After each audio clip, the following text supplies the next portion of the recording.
You are tuned into the Magnet Radio Hour with your host, Brian Dolliner. This is 96.7 WNUC Low Power FM. We're live streaming out there, so happy to have you all out in Radio Land with us. We are in Detroit at the Allied Media Conference, the annual conference that pulls together people from all over the country. And we are Magnet with members, anchor members, representatives all throughout the country. And we're here now with Alfredo Lopez from New York City, Brooklyn, New York City, May 1st People's Link. And Alfredo, both a founding member and part of the leadership committee for May 1st People's Link. I know that, Alfredo, you've been really involved in the net neutrality campaign. But first, could you tell us just a little bit about May 1st and what y'all do? Right, it's a pleasure to be on with you, Brad. We're a membership organization, which means that we actually have members. They get together, they vote for leadership, they decide what we're going to do, and we dedicate ourselves to technology, particularly internet technology and all the struggles that are involved there. So we act in part as an alternative provider. Members who join get free website services, email, and all of that.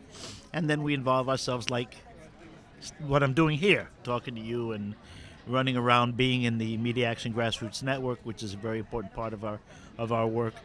So our work is two-pronged. We're one of the largest membership organizations in the country, actually. We have 850 members, 500 with which are organizations, and we've been around for about 15 years. So it's an organization that so far has been here to stay. Right. I know you've been putting in a long haul. Yep. So tell me briefly about the net neutrality campaign and the role that you all have played in it, and why it's in particular for working class folks, people of color in Brooklyn, New York City.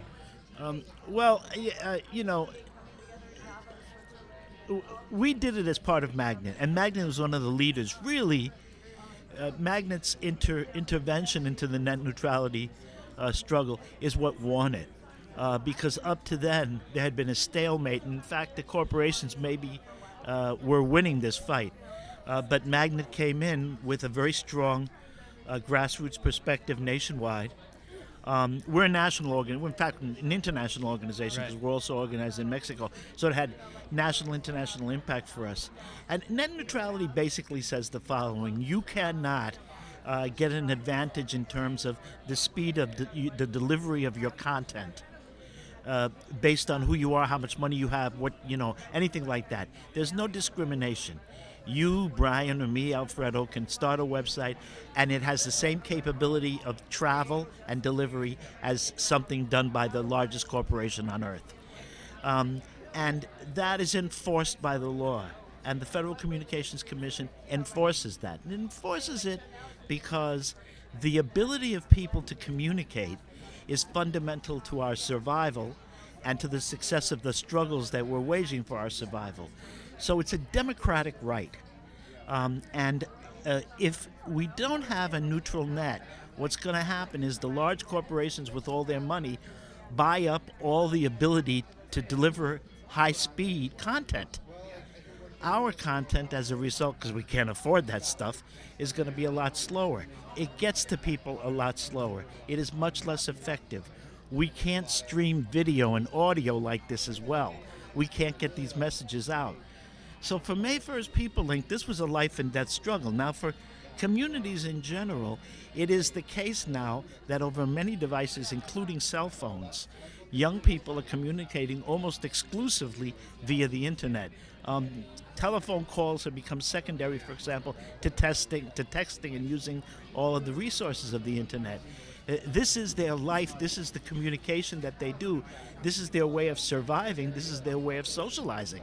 And so to take that away from them and to put it in the hands of and the control of very few corporations is quite simply genocidal. So that's why we intervened in it, and we intervened heavy duty. I mean, we were very, very involved in it, and Magnet was just central to that particular struggle. We won. We just won another victory. The court... what was the court decision? Yeah, that federal court decision upholds the FCC's agreement decision on net neutrality. fundamentally, first of all, it says the internet is in fact a utility. It's to be treated like a utility, which is really important because the corporations wanted the FCC to treat the internet like cable company or something. In this neoliberal age of the economy, we seem to totally eviscerate any sense of the public. And this is what net neutrality is trying to really hold on to. Absolutely. I just gave up my cable television and went to some kind of alternative. My wife made me come because it cost too much money, man. You know, just to get any kind of decent content in cable, because there's these tiers of content. You can't have that in the internet. So the FCC has determined that this is a utility, like a telephone. That's one thing. The other thing is that the FCC's decision on net neutrality lays out a bunch of stuff about the cell phone, which is the uncharted territory. And the court upheld all that stuff. That's what the corporations were attacking, is the cell phone, because that's where the money is. They want to do that layered content stuff on the telephone. But the FCC stopped them, and now the federal court and district court in Washington said, no, the FCC's right.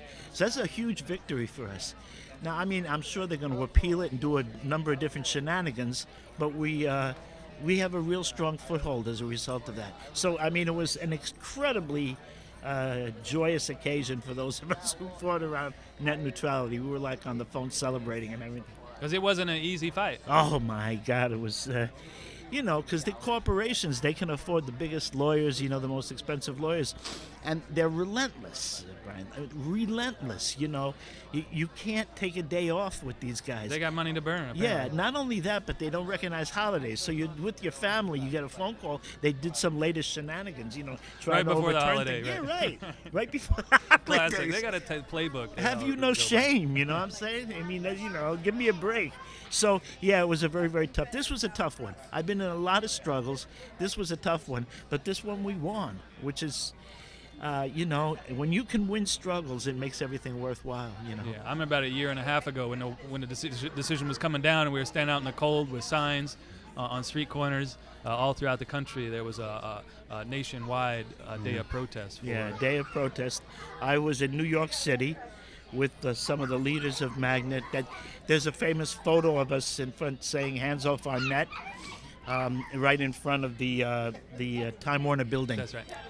And I remember that, and I literally, I almost froze to death. I've never been so cold in my life. We just stood out there for 3 hours, man. I remember we were standing on a different street corner, but we were also freezing. Oh, my God. Yeah. People froze all over the country for that. So, right. I mean, it was real. It was a real struggle. You know? And that's what's unique about Magnet is its national wide reach, connecting places. Brooklyn, New York City, you heard about. Places like us in Urbana-Champaign at the Independent Media Center, connecting these dots across the country and really holding hands. There's nobody else that connects like that. That's right. Nobody else. There's no other. We have no other organization or network that connects. I mean, genuine grassroots forces.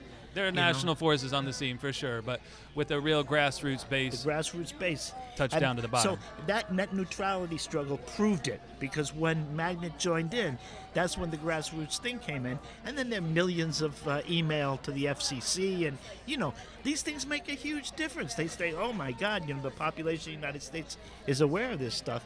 The FCC did a turn on it, a 180 on it. That's right. So we don't always play by the rules, and we can flip the script on them. Yeah, and that's right. So we connect with policymakers. We have attorneys on our team, but really it's people at the ground level doing the work. It's the grassroots efforts that right. That we can, and Magnet can deliver those grassroots efforts. Right. So thanks, Alfredo, for all your work around net neutrality. I want to also ask you about another hot issue you like to talk about, with the issue of encryption and the importance of activists really taking serious police state surveillance, which we know some of what's going on, but you promote encryption as a way to stop these modern-day blacklists. We do, and I think everyone's pretty aware, at least on an intellectual level, of the amount of surveillance that's taking place and the way it permeates our whole society. We are being surveilled in almost everything we do. this is, if it's not being surveilled right now, it will be when it's online. Everything that we do is basically being surveilled because the government has that power. And one of the central ways that it surveils the movement for social justice and social change in this country is through the internet. If you use Gmail, all of your email is being collected. I'm not being paranoid. The people at Google have told us this. The email is being seized by the government, either legally or through some capture process. Remember that the government of the United States, there's a lot of debate about what the government of the United States can do inside the United States. Surveillance, for the most part, is not conducted inside the United States. It is captured data external to the United States, because the data you put online in the United States goes flittering around all over the world to some other server, that's storing in usually Ireland, maybe other parts of Europe. Used to be Russia, but no more in the United States case. But different places. China is another place, in fact, or outer space, maybe. Yeah, or up with satellites. Yeah, they could. Some of it is on satellite, and all of that stuff is perfectly legal to tap and to capture. So you need to protect yourself at your own user level. Encryption works. It is. You have to know how to do it, but there are people who can help you do it. There are programs available to do it.